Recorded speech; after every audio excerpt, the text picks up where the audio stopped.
Agar kita lebih semangat menjalani aktivitas seharian, sebelumnya mari kita minum secangkir Haji Best Cafe.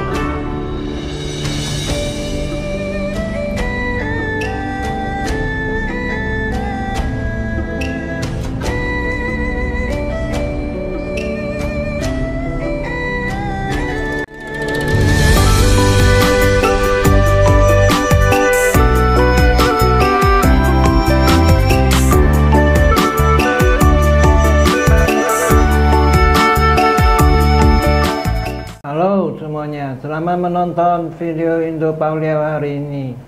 Tonton video ini sampai habis. Saya Sunardi Mulia. Saya Wiing. Hari ini mari kita membahas tentang Presiden Joko Widodo pimpin KTT ASEAN Jepang. Presiden Joko Widodo memimpin konferensi tingkat tinggi atau KTT ASEAN Jepang. Konferensi tingkat tinggi KTT ASEAN Jepang yang dipimpin Presiden Joko Widodo adalah kegiatan terakhir RI sebagai keketuaan ASEAN.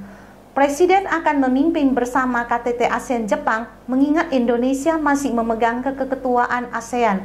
KTT ASEAN Jepang ini juga merupakan kegiatan besar terakhir keketuaan Indonesia di ASEAN.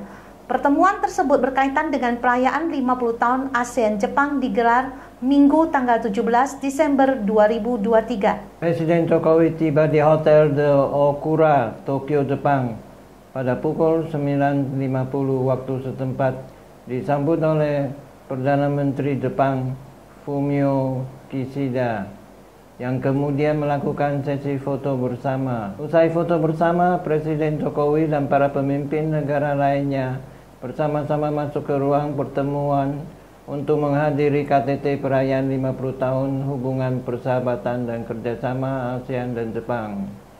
Menteri Luar Negeri Retno Marsudi pun mengatakan bahwa Presiden Jokowi akan memimpin bersama jalannya KTT mengingat Indonesia masih memegang keketuaan ASEAN. Keketuaan ASEAN adalah kepemimpinan dalam ASEAN dipegang oleh kepala negara atau kepala pemerintahan negara anggota yang secara bergantian memegang jabatan ketua ASEAN. Kepemimpinan ini bersifat rotatif setiap tahun. Peran ketua ASEAN melibatkan pimpinan dalam pertemuan tingkat tinggi, diplomasi, dan memimpin berbagai inisiatif untuk meningkatkan kerjasama antara negara-negara anggota ASEAN. Dalam sambutan saat membuka konferensi tingkat tinggi perayaan 50 tahun hubungan persahabatan dan kerjasama ASEAN Jepang, Presiden Joko Widodo mengatakan harus direalisasikan dalam bentuk kerjasama yang konkret, yang saling menguntungkan dan bermanfaat langsung bagi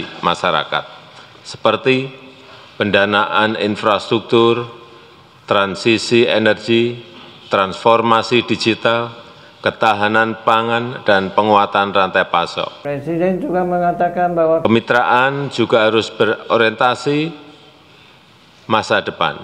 ASEAN berharap Jepang sebagai salah satu mitra paling aktif dapat terus menjadi trusted partner dalam mewujudkan Asia Timur dan Indo-Pasifik sebagai kawasan yang resilient dan menjadi pusat pertumbuhan ekonomi. Kita semua bertanggung jawab menjaga kedamaian, stabilitas, dan inklusivitas kawasan melalui penguatan habit of dialogue and cooperation. Presiden pun berharap kemitraan ASEAN-Jepang juga dilandasi pernyataan visi bersama dan rencana implementasi yang akan dihasilkan dari KTT ini. Saya berharap this new generation partnership dapat menjadi jangkar bagi kemakmuran, perdamaian, dan stabilitas kawasan kita bersama.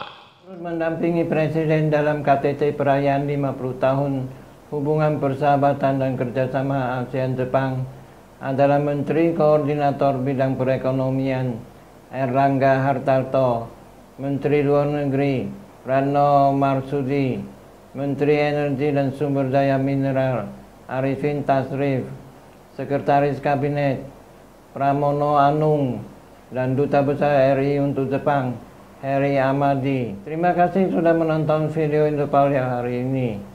Saya Sunardi Mulia. Saya Wiing. Silakan like, subscribe, bagikan ke teman-teman Anda, dan tinggalkan pesan di kolom komentar. Sampai jumpa lagi.